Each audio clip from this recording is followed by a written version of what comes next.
maaaring sa tonsil, maaaring sa Adam's apple.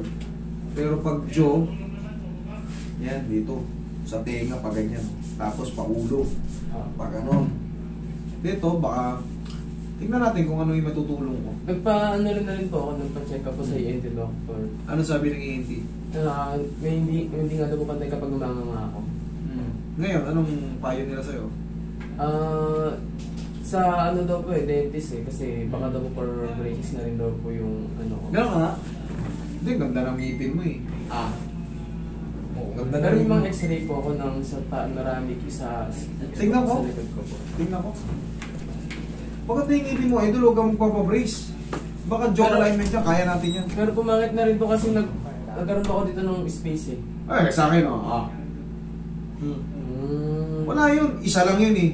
Mayroon pa nakasuportang pero po molars. isa, nagkaroon pa kasi ng fracture. Pero matagal na po kasi ito mga 2 years ago, 3 years ago. Ang ano lang po, nalilibit na. So kung may pwede naman pong i-improve.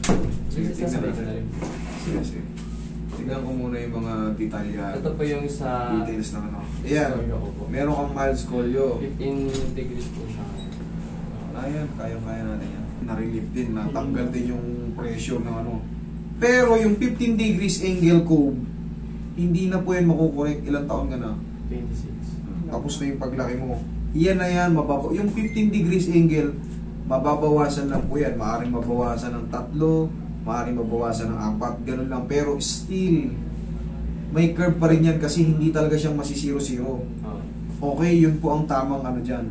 Kasi scoliosis ka talaga. Karamihan talaga sa may scoliosis, gumaganon. Opo, ganyan po. Karamihan talaga. Pero paano ma-improve yan? Magsusuot ka ng ano, back brace. Yung parang may ano sa kilikili. Nga, Sara. Okay. Ang nangyayari siya, gumagano, no? Parang bumabalingok po eh. Oo, gumagano. Pakanan. Pero baliwala yan. Huwag lang masakit. Kasulad niya, nagkakaroon siya ng jaw pain. Sabi niya nga rin, pati nga ito, muscle, sumasakit na rin dito. Tumitigas po. Tumitigas. Pero subukan natin i-align yung jaw mo. Yung clicking, baliwala yan, basta walang pain. Tandaan niyo yan. Ay mo ba, nagkiliging dito po yung... Oo, sa akin, yun, oh. Ganyan na ganyan. Sara? Okay. Sige, gangang malaki. Dahan-dahan, Sara. Ang dulas nga lang. Gangang malaki. Dahan-dahan, Sara.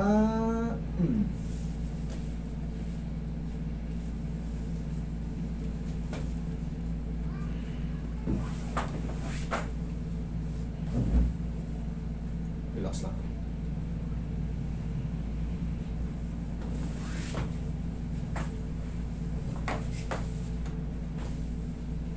Relax lang. Lalabanan.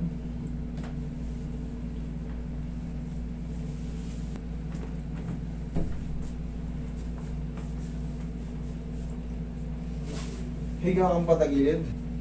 Relax na.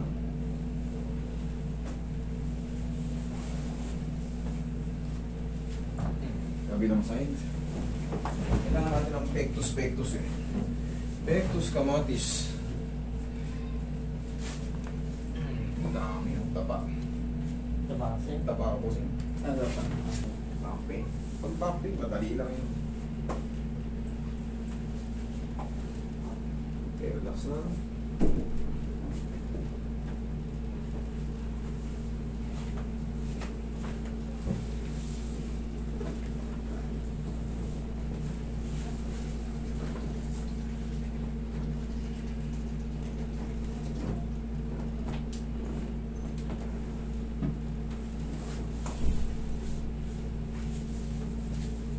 Okay, relax na.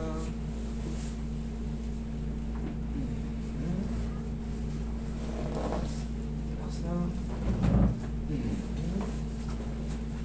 Wait. Relax na. Inhale. Exhale.